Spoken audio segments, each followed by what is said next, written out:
بسم اللہ الرحمن الرحیم۔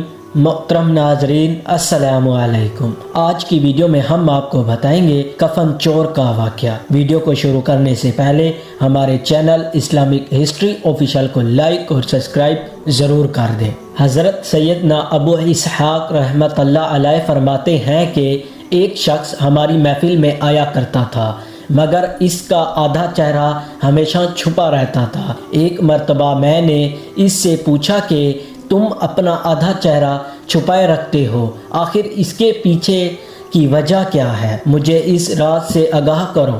اس نے کہا کہ اگر آپ اجازت دیتے ہیں تو میں اپنا معاملہ بتاتا ہوں۔ میں نے کہا کہ بتاؤ، اصل معاملہ کیا ہے؟ اجازت ملنے پر اس شخص نے اپنی عبرت داستان کچھ اس طرح سنائی کہ میں کفن چور تھا۔ میں نے کئی قبروں سے کفن چرائے۔ جب بھی کسی نئی قبر کے متعلق معلوم ہوتا تو فوراً وہاں پہنچ کر کفن چرا لیتا۔ ایک مرتبہ ایک عورت کا انتقال ہوا۔ جب اسے دفنا دیا گیا تو میں رات کو قبرستان پہنچا اور قبر کھودنا شروع کر دی۔ جب اینٹیں ہٹا کر کفن کی ایک چادر نکالی اور دوسری چادر کھینچنے لگا تو اچانک اس عورت کے بے جان جسم نے حرکت کی اور چادر کو تھام لیا۔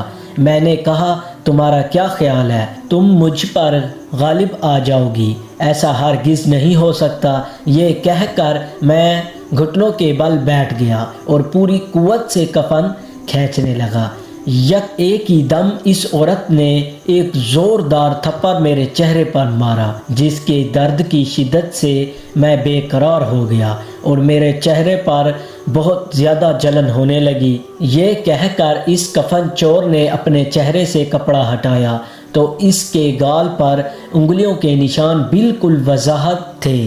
میں نے کہا کہ اچھا پھر کیا ہوا؟ اس نے کہا، پھر میں نے چادر واپس اس عورت پر ڈال دی اور جلدی جلدی قبر پر مٹی ڈال کر برابر کر دیا اور پختہ ارادہ کر لیا کہ جب تک زندہ رہوں گا کبھی بھی کفن نہیں چراؤں گا۔ اللہ میرے سابقہ گناہوں کو معاف فرمائے اور مجھ پہ اور مجھے توبہ پر استقامت عطا فرمائے۔ حضرت سیدنا ابو اسحاق رحمۃ اللہ علیہ فرماتے ہیں کہ اس کفن چور کا سارا واقعہ لکھ کر میں نے حضرت سیدنا ابو عزیز رحمۃ اللہ علیہ کی طرف روانہ کیا۔ انہوں نے یہ جواب لکھ کر بھیجا کہ اس سے پوچھیں کہ جو مسلمان قبلہ رخ دفنائے گئے تھے کیا سب کے چہرے قبلہ کی طرف تھے یا قبلہ سے پھر چکے تھے؟ میں نے کفن چور سے یہ سوال پوچھا تو اس نے کہا کہ میں نے جن لوگوں کے کفن چرائے ان میں سے اکثر کے چہرے قبلہ سے پھر چکے تھے۔ حضرت سیدنا ابو اسحاق رحمۃ اللہ علیہ فرماتے ہیں کہ میں نے یہ بات لکھ کر حضرت ابو عزیز رحمۃ اللہ علیہ کی خدمت میں بھیجی تو انہوں نے جواب میں یہ تجویز بھجوائی کہ اسحاق رحمۃ اللہ علیہ جن لوگوں کے چہرے قبلہ سے پھر چکے تھے ان کا خاتمہ ایمان پر نہیں ہوا۔ یہ ہے آج کی ہماری ویڈیو۔